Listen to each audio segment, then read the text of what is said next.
Hey, Kai and Kayla's mom. How you doing? How you doing? I want to check out Joe Biden real quick and see what his State of the Nation. I haven't watched it yet. I was actually live when it was happening. I forgot about it. I meant to be on this channel, but I was on my other YouTube channel. But I'm interested in hearing. Let me turn this off. Here we go. Did I turn off the music? Make sure. Let's check.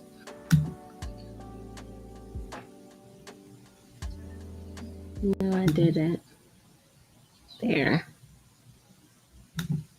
There we go.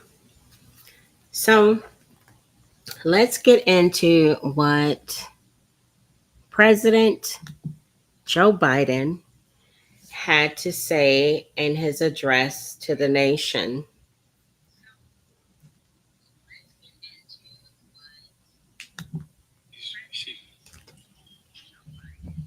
Well, good evening. We just concluded this year's NATO summit. The consensus among members was it was a great success. It's especially momentous because it represented the 75th year, the most important military defense alliance in the world's history of the world. We should never forget that NATO grew out of the wreckage of World War II, the most destructive war in history. The idea was to create an alliance of free and democratic nations that would commit themselves to a compact of collective defense. Standing together, they knew we'd all be safer. Attack on one would be treated as an attack on all. And it's worked because a would-be aggressor knows they attack one of us, they'll be attacked by all of us.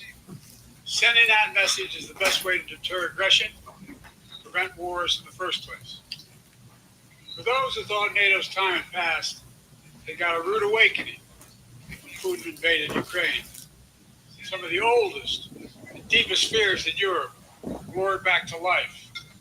Because once again, a murderous madman was on the march. This time, no one cowered in appeasement, especially the United States. We collected intelligence that Russia was planning to invade Ukraine months before the invasion. I directed the intelligence community to be a significant amount of intelligence to be declassified. What does this have to do with him dropping out of the race? Then in February, some of you remember, I warned the world that the invasion was imminent. I rallied the coalition of 50 nations from Europe to Asia to help Ukraine defend itself. Many foreign policy experts thought, as Putin amassed Russian forces just 100 miles north of Kyiv, the capital of Ukraine, he thought. Again, what does this have to do with why he dropped out of the race? I thought he was going to let the American people know why. Today, Kyiv still stands. NATO stands stronger than it has ever been.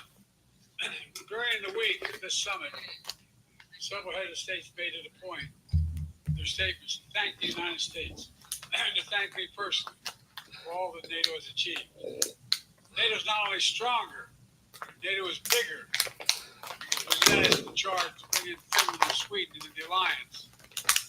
And it makes a gigantic difference. Excuse me. Meanwhile, the predecessor made it clear he has no commitment to NATO. He's made it clear that he would feel no obligation to my God, my microphone makes everything sound so loud. Sorry, guys. I'll try to minimize my background. In fact, the day after Putin invaded Ukraine, here's what he said. It was genius. It was wonderful. Some of you forgot that, but that's exactly what he said. What I made it clear is essential to American security. And I believe the obligation of Article 5 is sacred. And I would remind all Americans, Article 5 is invoked only once in NATO's long history. and that was to defend America after 9/11.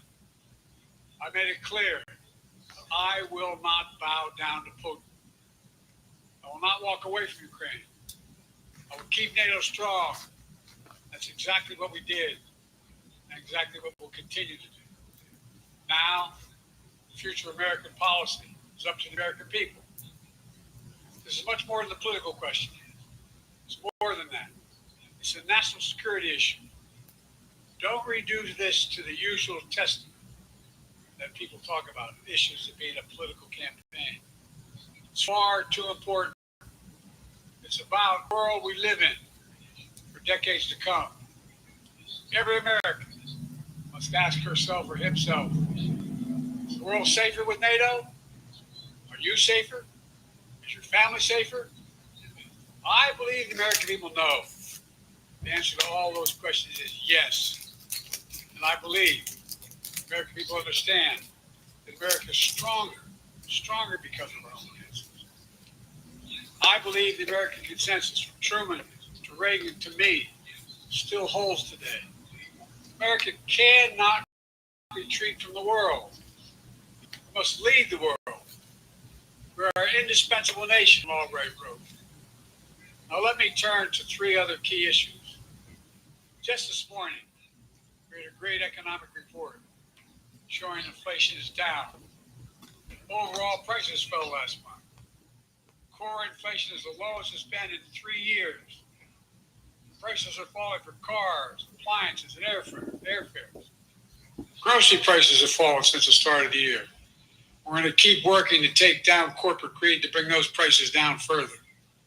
Meanwhile, Trump's calling for a 10% tariff on everything Americans buy, including food from overseas, vegetables, and other necessities. And economists tell us that would cost the average American working family another $2,500 a year. It's a tax of $2,500 a year. Second, our efforts near the border, our southern border is working. After Trump killed the bipartisan effort to secure the border, Republicans and Democrats had worked on, because he thought it would benefit me and make him a loser, Republicans walked away.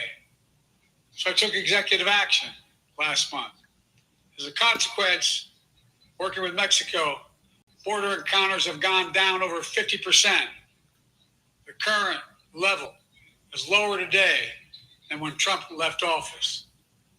Third, for months, the United States has been working to secure a ceasefire in Gaza, to bring the hostages home, to create a path for peace and stability in the Middle East.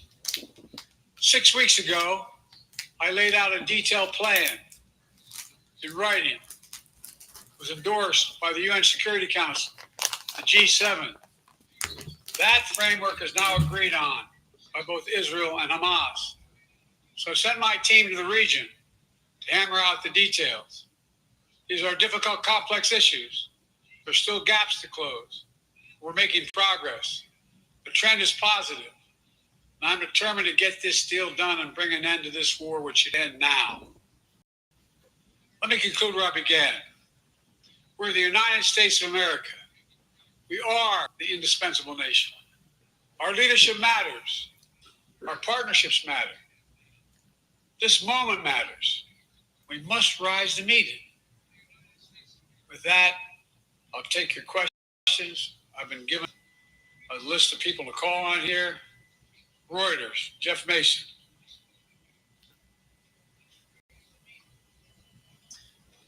Mr. President, your political future has hung over the NATO summit a little bit this week. Speaker Pelosi made a point of suggesting that your decision on whether to stay in the race was still open. George Clooney and lawmakers have called on you to step aside. Reuters is reporting tonight that UAW leadership is concerned about your ability to win. UAW just endorsed me, but go ahead. Thank you. My question for you is, how are you incorporating these developments into your decision to stay? And separately, what concerns do you have about Vice President Harris's ability to Trump if she were at the top of the ticket? Look, I wouldn't have picked Vice President Trump to be vice president, but I think she's not qualified to be president. So let's start there. Number one, the fact is that the consideration is that I think I'm the most qualified person to run for president. I beat him once, and I will beat him again. Secondly, the idea, I served in the Senate a long time. The idea that senators and congressmen running for office worry about the ticket is not unusual.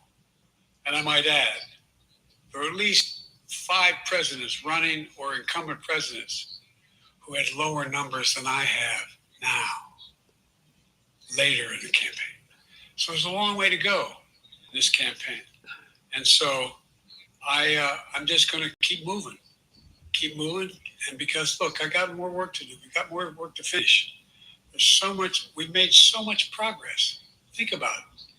Think about where we are economically relative to the rest of the world. Name me a world leader who wouldn't want to trade places with our economy. We've created over 800,000 manufacturing jobs, 1.5 million. So things are moving. We got more to go. Working class people still have need. Corporate greed is still at large. Their corporate profits have doubled since the pandemic. They're coming down. And so I'm optimistic about where things are going. Danny Kemp, AFP. Thanks. Thank you, Mr. President. I wanted to ask you about your, you mixed up Presidents Zelensky and Putin earlier today. And you now sort of your key allies, including the British Prime Minister, the President of France, the German Chancellor, having to step in and make excuses for you on that. Officials here are saying off the record that your decline has become noticeable. Hasn't this now, frankly, become damaging for America's standing in the world? Thank you. Did you see any damage to our standing by leading this conference? Have you seen a more successful conference? What do you think? And the Putin piece, I was talking about Putin, and I said, and now, at the very end, I said, here, I mean, Putin. I said, no, I'm sorry, Zelensky.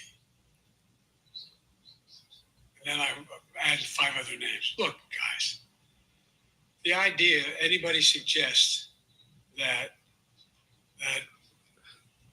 we haven't had an incredibly successful conference.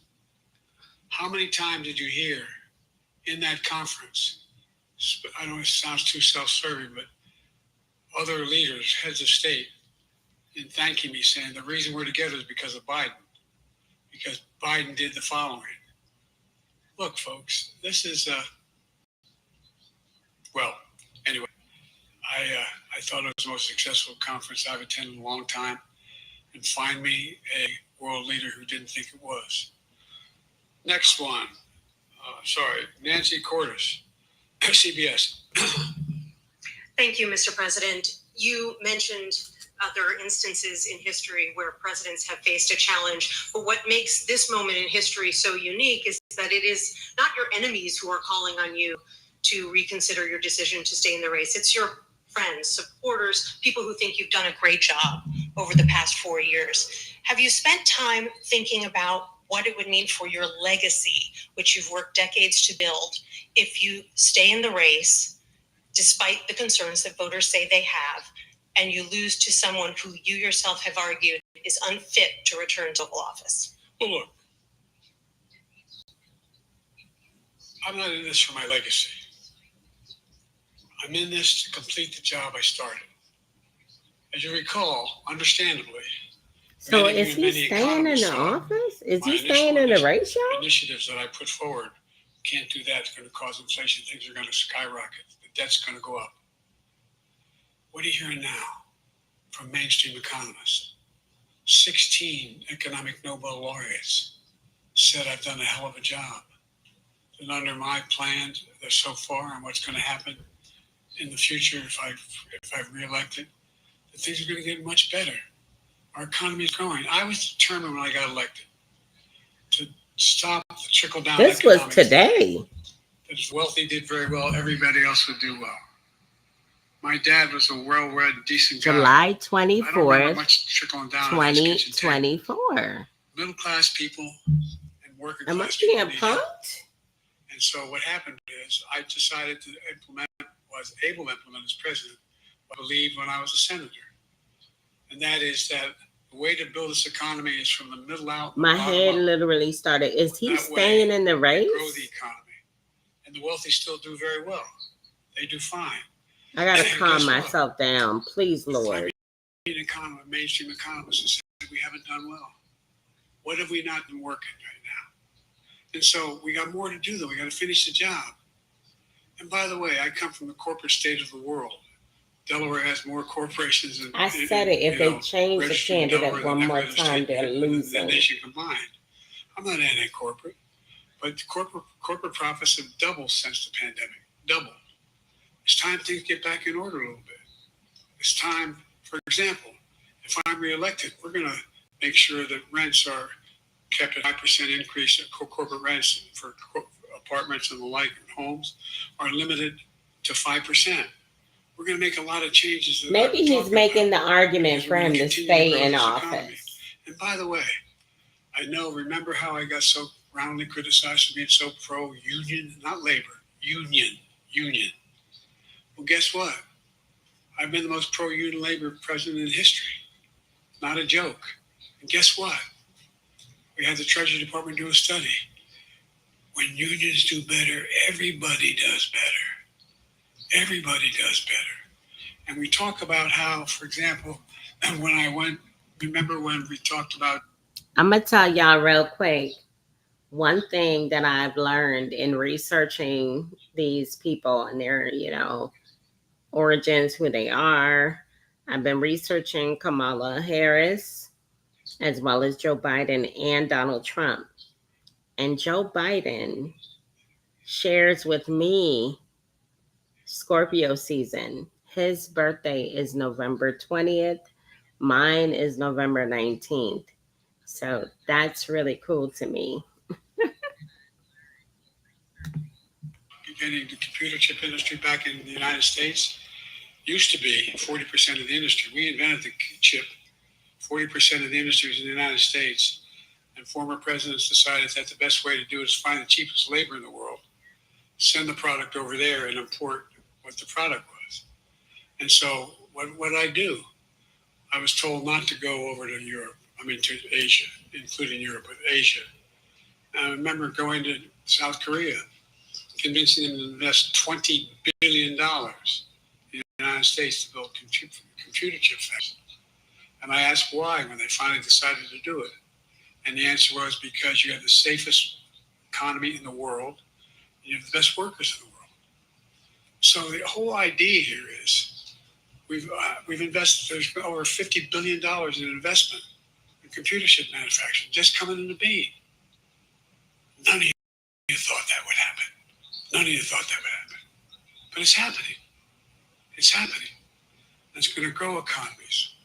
All through, and by the way, red states and blue states. Manufacturers as much in red states as blue states. I've made no distinction. So my generic point is that the idea that we can't continue to build and grow the economy, make it fair. Like I said, from my standpoint, when the middle class does well, that's when the whole economy grows. The poor have a shot, the wealthy do well. But the wealthy got to start paying their taxes. As a follow-up, sir, you mentioned that your Vice President Kamala Harris would be ready to serve on day one. Can you elaborate on that? What is it about her attributes and her accomplishments over the last 4 years that make her ready to serve on day one if necessary? First of all, the way she's handled the issue of freedom of women's bodies to have control of their bodies. Secondly, her ability to handle almost any issue on the board. This was a hell of a prosecutor. She was a first-rate person, and in the Senate, she was really good. I wouldn't have picked her unless I thought she was qualified to be president. From the very beginning, I made no bones about that. She is qualified to be president. That's why I picked her. Felicia Schwartz, Financial Times. Thank you, Mr. President. Presidency is the most straining job in the world, and it's 24/7. How can you say you'll be up for that next year, in 2 years, in 4 years, given the limits you've acknowledged that you have today? the limits I've acknowledged I have. There's been reporting that you've acknowledged that you need to go to bed earlier and your evening around 8. That's not true. Look, what I said was, instead of my every day starting at 7 and going to bed at midnight, it'd be smarter for me to pace myself a little more. And I said, for example, the 8, 7, 6 stuff, instead of starting a fundraiser at 9 o'clock, start at 8 o'clock. People get to go home by 10 o'clock. That's what I'm talking about. I'm not talking about, and if you look at my schedule since I made that stupid mistake in the campaign, in the debate, I mean, my schedule has been full bore. I've done, where's Trump been? Riding around in his car before he hits the ball? I mean, look, he's done virtually nothing. And I have, I don't know how many, don't hold me to it, roughly 20 major events. Some with thousands of people showing up. And so I just think it's better. I always have an inclination, whether I was playing sports or doing politics, just to keep going, not stop. I just got to just pace myself a little more. Pace myself. And the next debate, I'm not going to be traveling in the 15 time zones a week before. Anyway, that's what it was about. That's what it was about. And by the way, even with that, I love my staff, but they add things all the time. Very end. I'm catching hell from my wife for that. Anyway.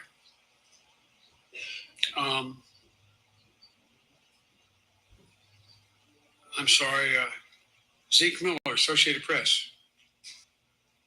Thank you, Mr. President. 2 questions for you. First, on the NATO summit, President Zelensky, in your meeting with him, he pressed you to lift your limitations on the Ukrainian use of American weapons, saying that, in his public remarks afterwards, saying that Ukraine cannot win the war unless those limitations are lifted. Are you reconsidering your position on that?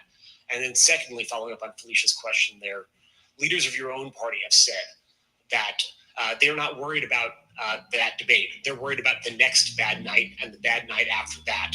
How can you reassure the American people that you are up to the task and that there won't be more bad nights at debate stage or somewhere else? First thing about Zelensky asking for the ability to strike deep into Russia. We've allowed Zelensky to use American weapons in the near term, in the near or abroad, into Russia.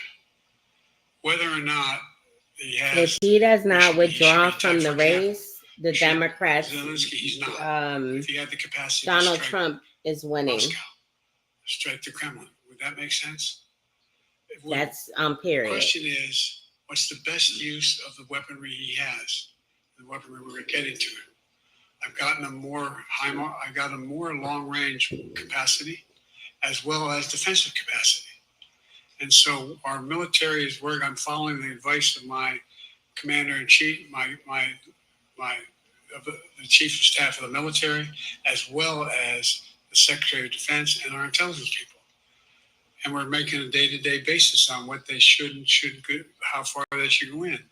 That's a logical thing to do. Second question related to bad nights, sir. How can you reassure the American people that you won't have more bad nights, whether they be on a debate stage or on some matter of foreign policy? Well, I tell you what, the best way to assure them is the way I assure myself. And that is, am I getting the job done? Am I getting the job done? Can you name me somebody who's gotten more major piece of legislation passed in 3.5 years? I created 2,000 jobs just last week. So if I slow down, I can't get the job done. That's a sign that I shouldn't be doing it. But there's no indication of that yet. None. Who I got here?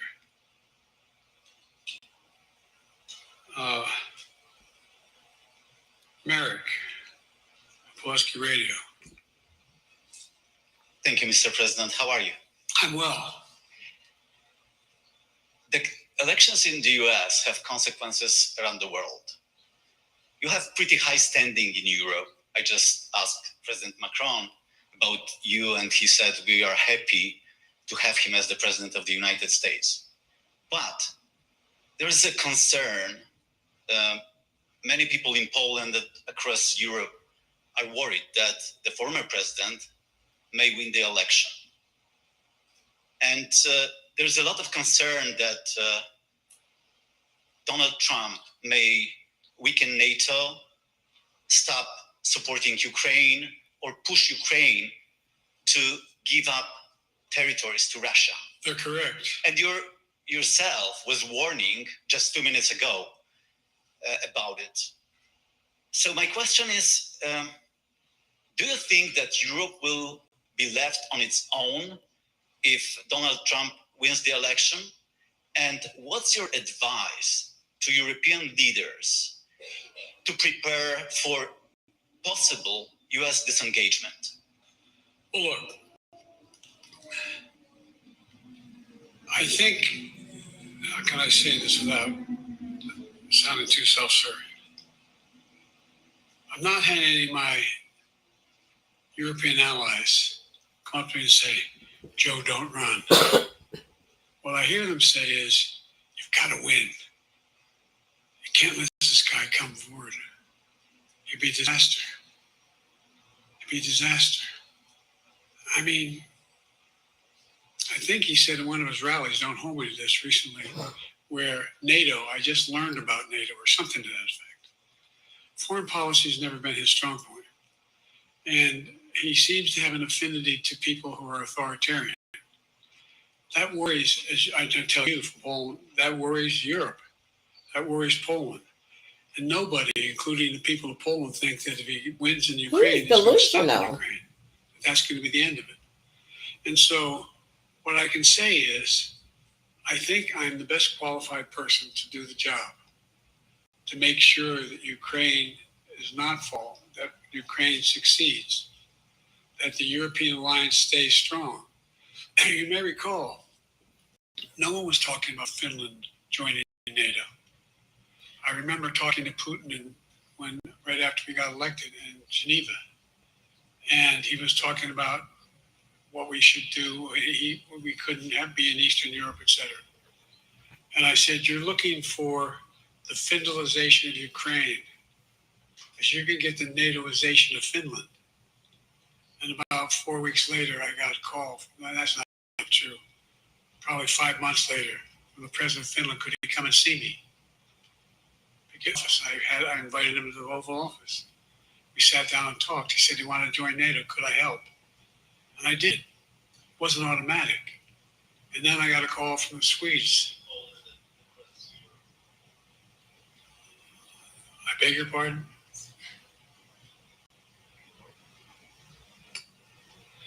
And so Finland joined NATO. 800-mile border is significant. And they were already allies, but they weren't part of NATO. And you heard, I think you heard, maybe, I can't recall whether he said it publicly in our closed meeting, but he wouldn't mind being repeated.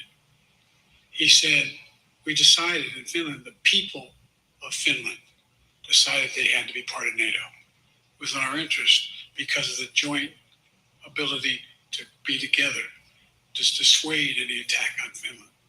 And the same thing with Sweden. It took a lot of selling to some folks, particularly in Turkey and other places, to agree to the expansion. But it expanded, and we're a hell of a lot stronger because of it. We're more secure because of it. And by the way, I was able to get 50 other nations, 50, to support Ukraine. 50. We were able to bring about a coalition of Europe and Asia, Japan and South Korea. I just met we talked about AUKUS, and we talked about the relationship between Australia, New Zealand, Japan, South Korea, the United States. We're making the world safer and stronger because we have to deal with the new arrangement that exists in the world. The Cold War is over. The post-war era is over. What is going to replace it? And I respectfully suggest I have a pretty good idea what that should be. I've convinced a lot of people to follow it. We're just going to get stronger. David Sanger. Where's it? Thank you, Mr. President. Be nice, David. Mr. President, the NATO declaration that was issued yesterday, it described China as a decisive enabler of the war in Ukraine for its provision of critical goods to the Russians. That's part of a broader partnership that seems to have cemented in place in the past 2 or 3 years. I think one that you were a little bit doubtful of when we asked you about it some time ago. I'd be interested to know whether you have a strategy of trying to interrupt the partnership between China and Russia, and whether or not in a second term you would pursue that, if you could describe that strategy to us. And along the way, could you also tell us whether you think, just to follow up on Felicia's question, if you were in a room with Vladimir Putin again, the way you, or with President Xi, that a few years from now, you will be able to go negotiate with them, handle them one-on-one? Well, first part of the question is, we discussed and I raised in the NATO summit, and others raised, the future of China's involvement, what they're going to do, what they're doing with Russia in terms of accommodating, facilitating them. They're getting access to additional, they're not I supplying, really hope they're not so. supplying weapons themselves, they're supplying mechanisms for them to be able to get weapons. And China's position is basically, and I've I spent hope more so, time with Xi Crystal Marks, Jinping than he has. because this is Over making my 90 stomach hours since turn. being vice president all the way through, for real. And by the way, I handed all my notes. But my point is that she believes that China is a large enough market that they can entice any country, including European countries, to invest there in return for commitments from Europe to do A, B, C, or D, or not to do certain things. What's happened is we had a long discussion about what we cannot, you have to make clear, China has to understand that if they are supplying Russia with information and capacity, along with working with North Korea and others to help Russia in armament, that they're not going to benefit economically as a consequence of that by getting the kind of investment they're looking for. And so, for example, we're in a situation where, and we've reestablished direct contact with China after that, remember the balloon, quote unquote, going down, all of a sudden things came to an end. Well, we set up a new mechanism. There's a direct line between Xi and me, and our military has direct access to one another, and they contact one another when we have problems. The issue is that we have to make sure that she understands there's a price to pay for undercutting both the Pacific Basin as well as Europe, and as it relates to Russia and dealing with Ukraine. And so we, for example, if you want to invest in China, as you know this area really well. If you want to invest in China, you have to have a 51% Chinese owner. You have to make sure that you do by their rules. And you don't have the authority, then you have to provide all access to all the data and information you have. There was a while there, as you recall, the last administration and other administrations, where the access to that market was enticing enough to get companies to come in because they had access to over 1 billion people in a market, not 1 billion, but a lot of people in the market. And so they were doing it. But that Hold on, y'all. I'm about to change this because this, I don't want to see this. Give me a second, guys.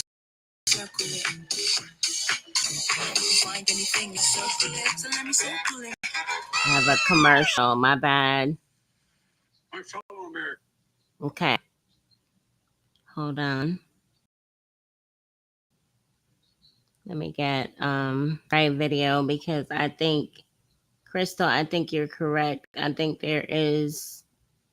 what they're doing is showing his initial defiance. I think what they're doing is showing his initial defiance, and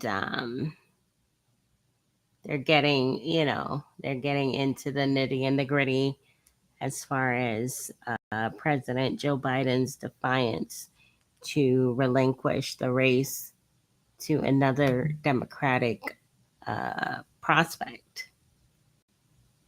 So just one moment, bear with me. History, come on. There we go.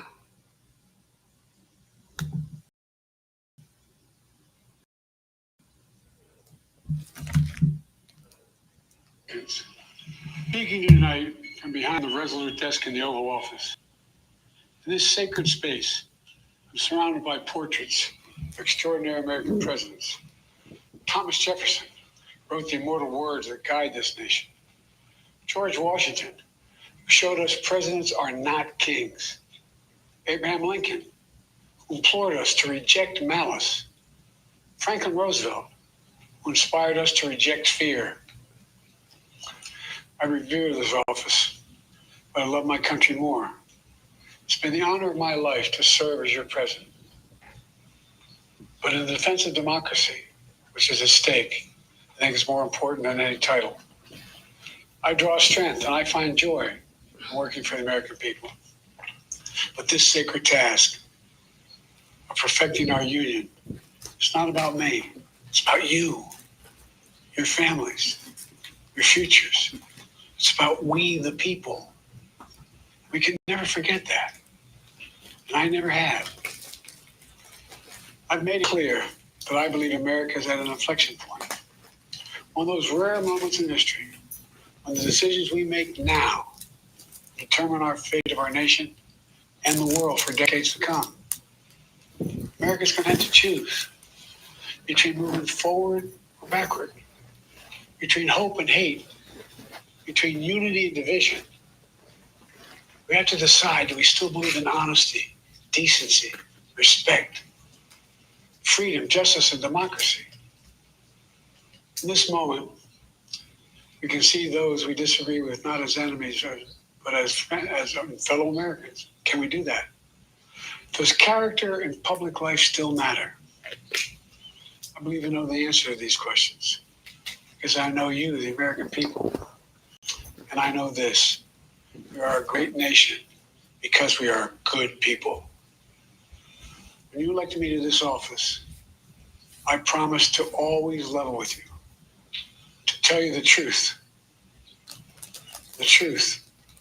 The sacred cause of this country is larger than any one of us. Those of us who cherish that cause, cherish it so much, the cause of American democracy itself, must unite to protect it. You know, in recent weeks, it's become clear to me that I need to unite my party in this critical endeavor. I believe my record as president, my leadership in the world, my vision for America's future, all merited a second term.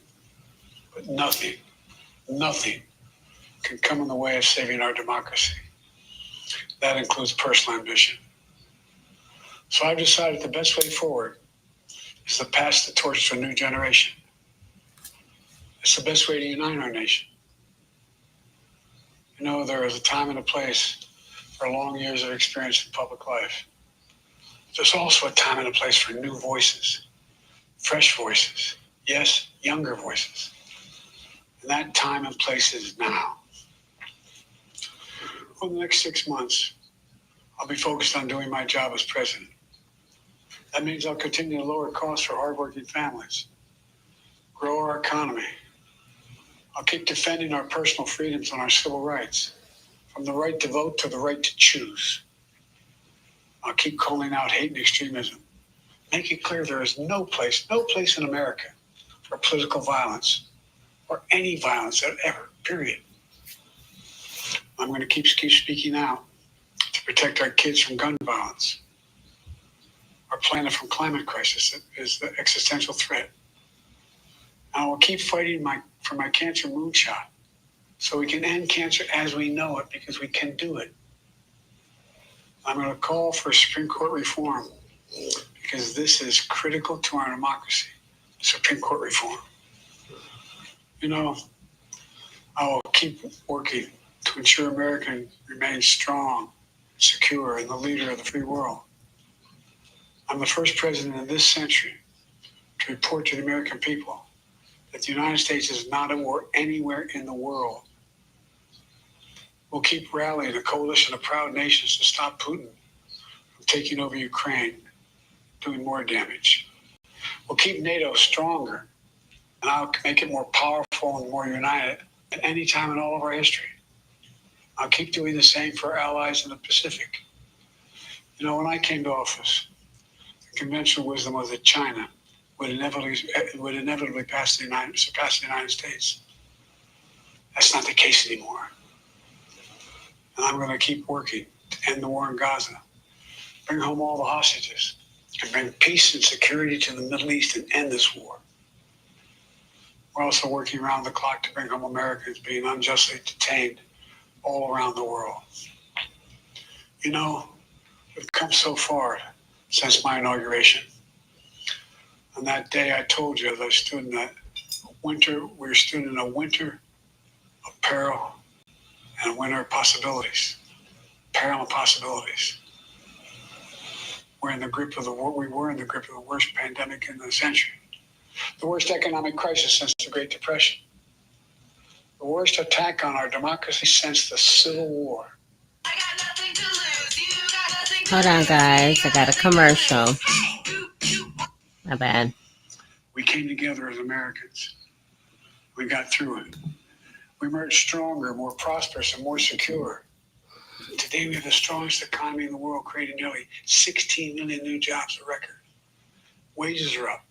Inflation continues to come down. The racial wealth gap is the lowest it's been in 20 years. We're literally rebuilding our entire nation, urban, suburban, rural, tribal communities. Manufacturing has come back to America.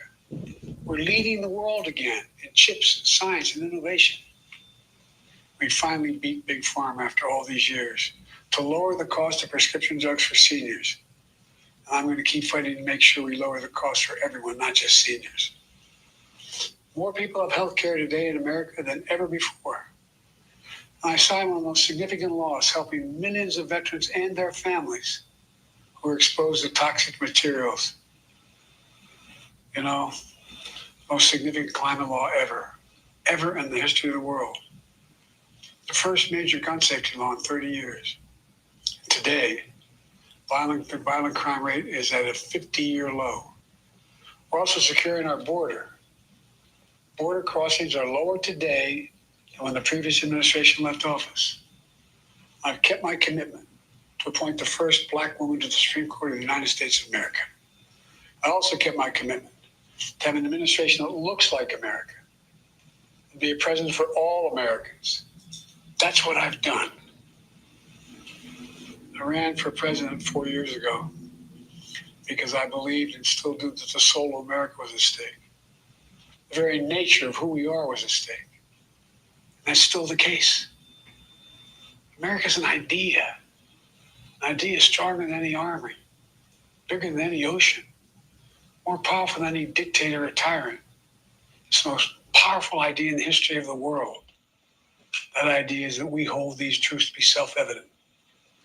We're all created equal, endowed by our Creator with certain inalienable rights: life, liberty, pursuit of happiness.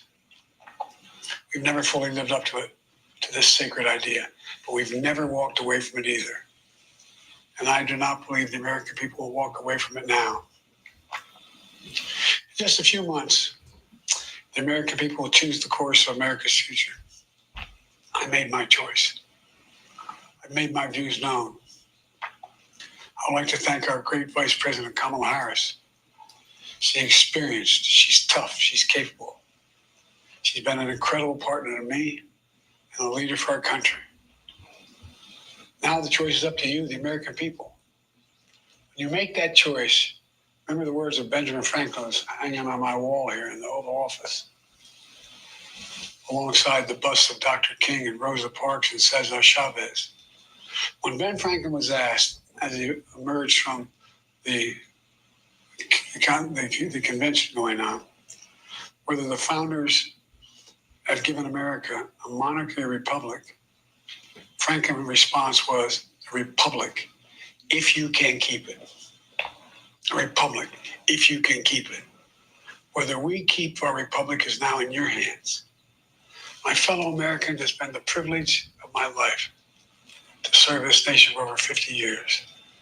Nowhere else on earth could a kid with a stutter, from modest beginnings in Scranton, Pennsylvania, Claremont, Delaware, one day sit behind the resolute desk in the Oval Office as President of the United States.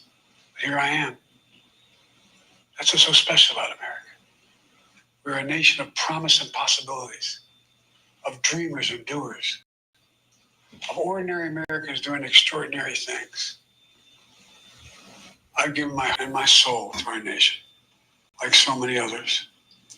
I've been blessed a million times in return with the love and support of the American people. I hope you have some idea how grateful I am to all of you. The great thing about America is here, kings and dictators do not rule, the people do. History is in your hands. The power is in your hands. The idea of America lies in your hands. You just have to keep faith, keep the faith, and remember who we are. We're the United States of America, and there's simply nothing beyond our capacity when we do it together. So let's act together, preserve our democracy. God bless you all. May God protect our troops. Thank you. Save more. Hang on, guys. That's another commercial.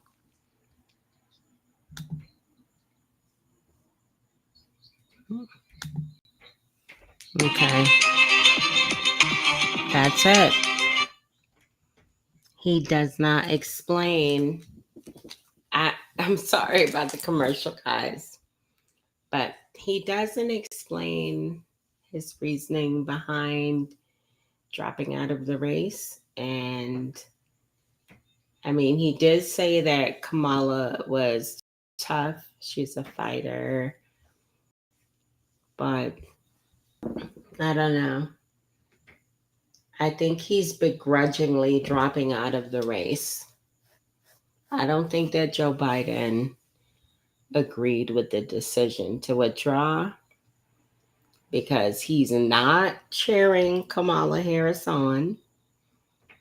He's, kind of insinuating like she could do the job, but I did this and I did that. That his entire speech was like, I've done this and I've done that. Like, I don't know. He needs to pivot. I mean, I know, I understand that it's clearly an uncomfortable position to be in. But if he does not get his self together and get full support, full throttle support behind the Democratic candidate, that's going to be a problem. But I will keep you guys posted on updates. And I do apologize. I thought that video was like his speech, the original one that I started with, but that must have been where they were showing what he said previously prior to coming to this. But I'm still not it publicly as a public figure. And